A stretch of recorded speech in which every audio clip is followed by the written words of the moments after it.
Parfois dans l'univers, une étoile s'effondre sur elle-même, et ce qui en reste, ce n'est plus une étoile.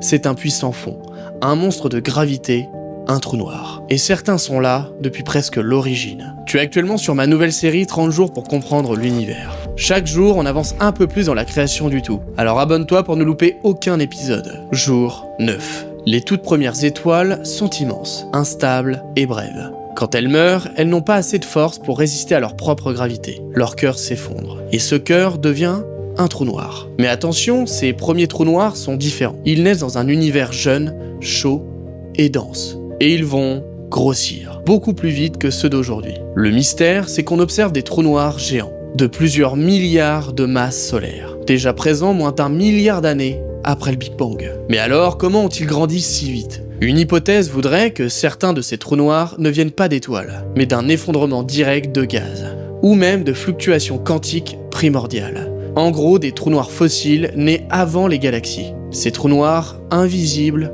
insondables, et pourtant partout répandus dans l'univers. Chaque grande galaxie en abrite un au centre, et il gouverne des milliards d'étoiles. Et demain, on revient chez nous. On revient dans celle qui nous abrite, la Voie lactée. Alors à demain pour l'épisode 10. Et n'hésite surtout pas à me dire ce que t'as pensé de cet épisode dans les commentaires.